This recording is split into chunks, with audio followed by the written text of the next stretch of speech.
যখন হেলিকপ্টার থেকে গুলি করে আমাদের ছোট্ট শিশুদেরকে হত্যা করা হয়েছে।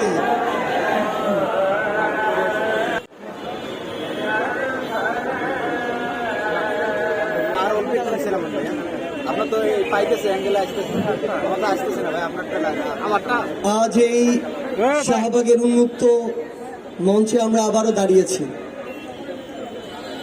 জুলাই অভ্যুত্থানের 8 মাস পেরিয়ে 9 মাসে গিয়ে দাঁড়িয়েছি,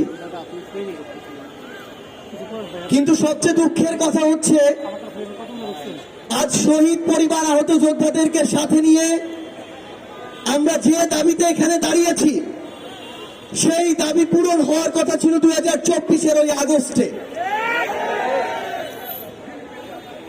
আমরা আজকে অনেক কথা বলছি যে আমাদের আওয়ামী লীগ নিষিদ্ধ করতে হবে, তাদের কর্মসূচি নিষিদ্ধ করতে হবে, তাদের রেজিস্ট্রেশন বাতিল করতে হবে, কিন্তু আমাদের জায়গা থেকে এই কথাগুলো এই মঞ্চে আজ কেন দাঁড়িয়ে বলতে হচ্ছে? আজকে যদি আমরা এর পিছনে সরাসরি কারণগুলো দেখি, আমাদেরকে এই আওয়ামী লীগ নিষিদ্ধ না করার জন্য বিভিন্ন মহল কি কি কারণ দেখাচ্ছে, পায়তারা দেখাচ্ছে। তারা আমাদেরকে শোনায় যে বহির্বিশ্বে তাদের ইমেজ ক্ষুণ্ণ হতে পারে। ওই স্টেক হোল্ডার, ওই তথাকথিত বিভিন্ন মহলকে আমরা বলতে চাই, বিগত 16 বছরে যখন পিলখানায় হত্যাকাণ্ড হয়, যখন শাপলায় হত্যাকাণ্ড হয়, যখন শাহবাগে, যাত্রাবাড়িতে, শনির আখড়ায়, উত্তরায় হত্যাকাণ্ড হয়, তখন এই বহির্বিশ্ব কোথায় ছিল? তারা আমাদেরকে ওই পশ্চিমাদেরকে দৃষ্টিভঙ্গি দেখায়।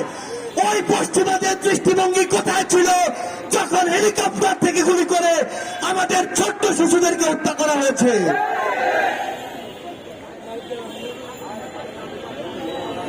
ভাই আপনার তো অ্যাঙ্গেলে পাইতেছে, আপনি নিচে নামান না, এটা তো পায়ের চেয়ে না, আপনার তো অর্ধেক আসতেছে জানেন। এই যে এখন একটু ঠিক আছে।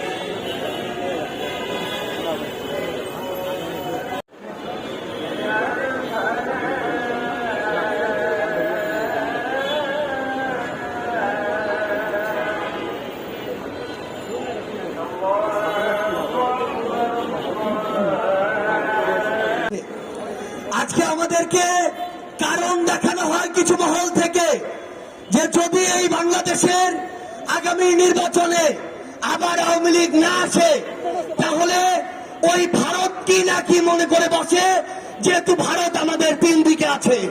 আমরা স্পষ্ট করে এই অভ্যুত্থানের ক্ষেত্র শাহবাগ থেকে বলতে চাই, ভারতের দিকে আমরা তাকাতে পারি, কিন্তু ওই আধিপত্যবাদী ভারতের দিকে আমরা ঘৃণা করে আর তাকাবো না।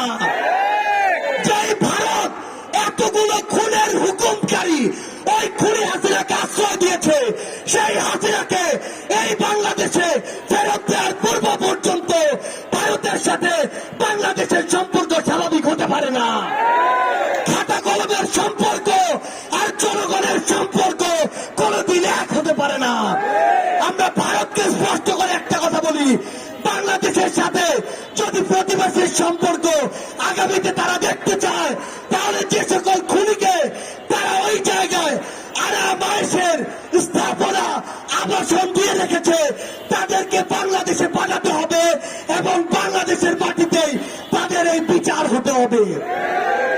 আজকে থেকে 10 মাস আগে বাংলাদেশের অধিকাংশ মানুষ তাকিয়ে থাকতো কখন বাংলাদেশকে বিভিন্ন জায়গায় স্যাংশন দেয়া হবে, কখন আমেরিকা হস্তক্ষেপ করবে, কখন হাসিনা মারা যাবে, কখন পরের ইলেকশন আসবে, তারপরে তারা মাঠে নামার প্রস্তুতি নিত।